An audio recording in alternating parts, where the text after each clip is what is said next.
जैसा कि आपने भाग 1 में देखा कि एक बार काशी नगर की प्रसिद्ध वैश्या कबीर साहब के सत्संग से प्रभावित होकर सत्संग में पहुंच गई। कबीर साहब ने चंपाकली को मंत्र दीक्षा देकर सतभक्ति प्रदान की।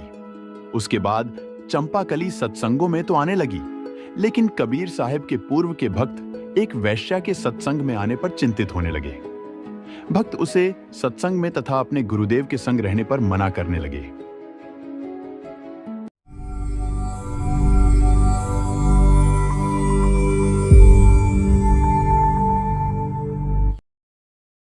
कुछ दिन बाद पुराने भक्तों में चंपाकली से संबंधित समस्या होने लगी। पुराने भक्तों में अंदर ही अंदर चंपाकली को लेकर अनबन चलने लगी। भाई ये चंपाकली तो आजकल ज्यादा ही सत्संगों में आने लग गई है। हाँ भाई, और सबसे आगे आकर बैठती है।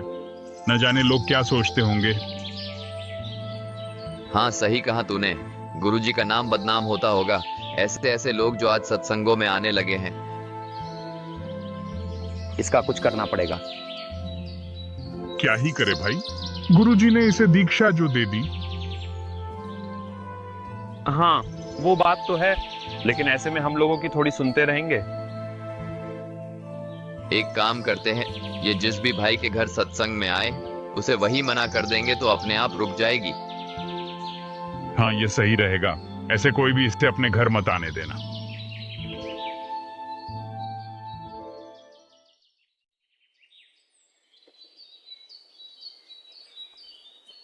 अगले दिन चंपाकली सत्संग के लिए किसी भक्त के घर आ रही थी।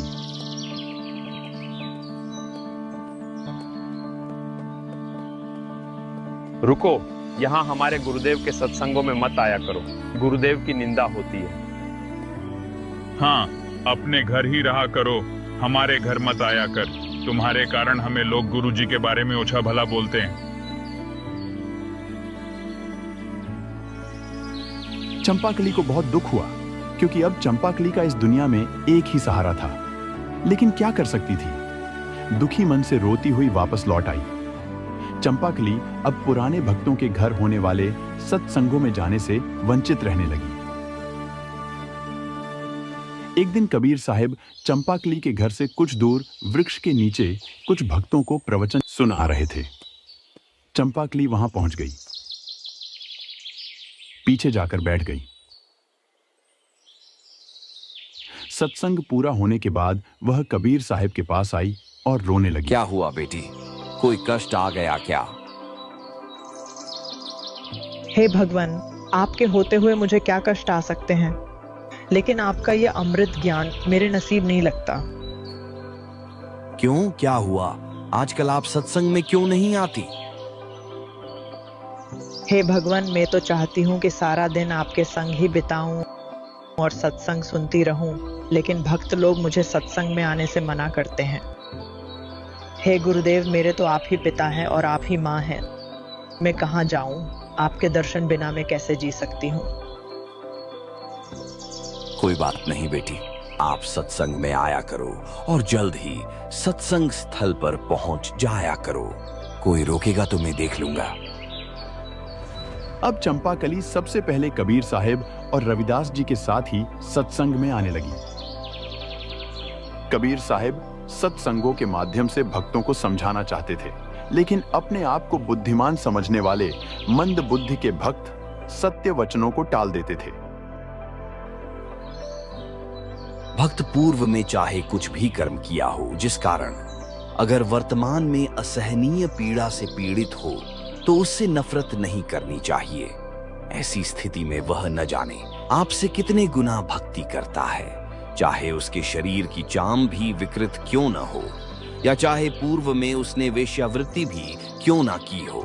वर्तमान में सच्ची भक्ति कर रहा है तो उसे भी सम्मान की दृष्टि से देखना चाहिए। प्रत्येक आत्मा उसी परमात्मा की है।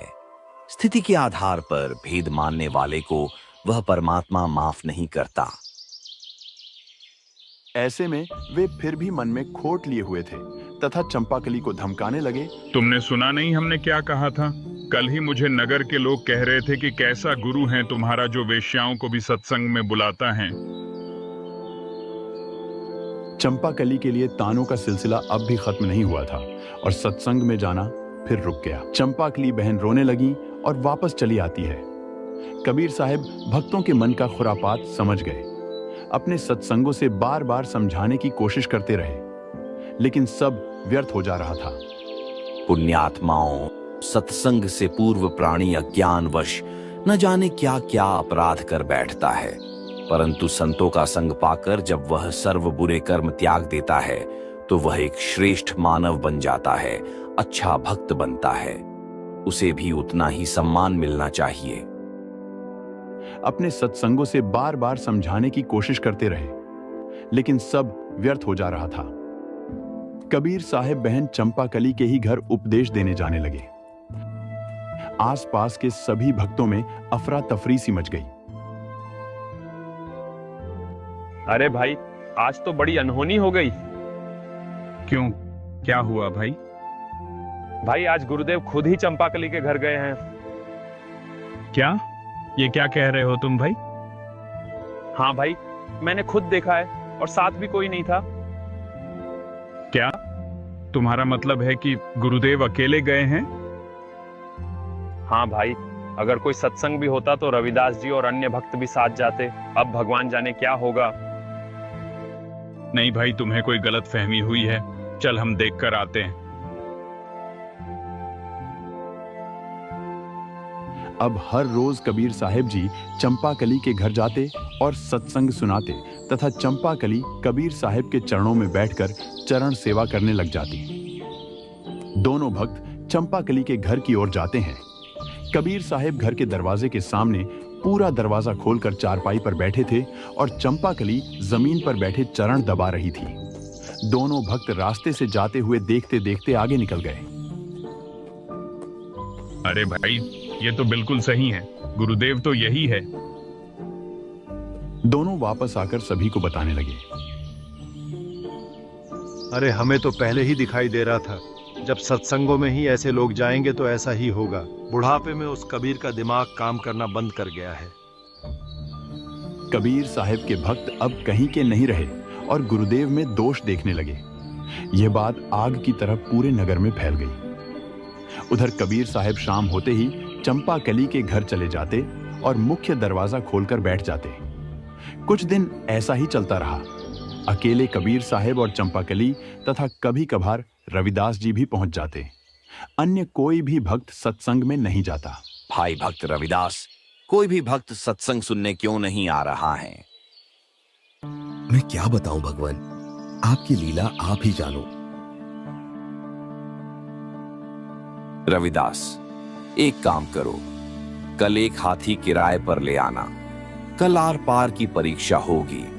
कल इस बात का निर्णय हो जाएगा कि कौन भक्त है और कौन मात्र दिखावा कर रहे हैं। जो आपकी आज्ञा भगवान। और बेटी चंपाकली, कल आप सर्व आभूषण उसी तरह पहनना जैसा पूर्व में पहनती थी और तैयार रहना। जैसी आपकी आज्ञा गुरुदेव।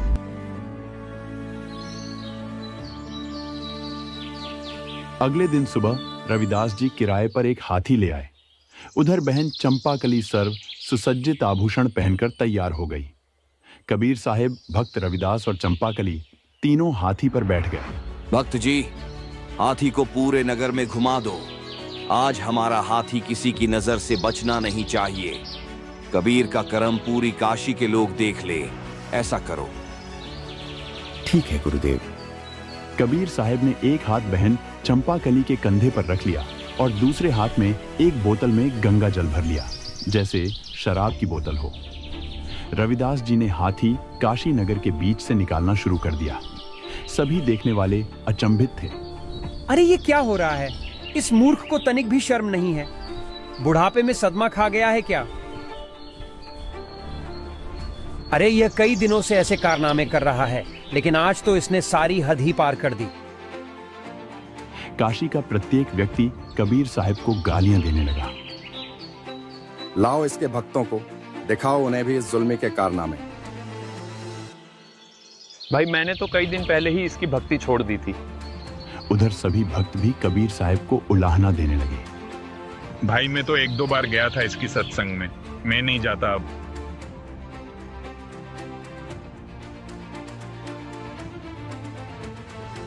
भाई मुझे तो ये झंडू लेकर गया था, मैं इसे गुरु नहीं बनाया। अरे इसने तो सभी को लज्जित कर दिया। बहन बेटियां देखेगी तो क्या सोचेगी।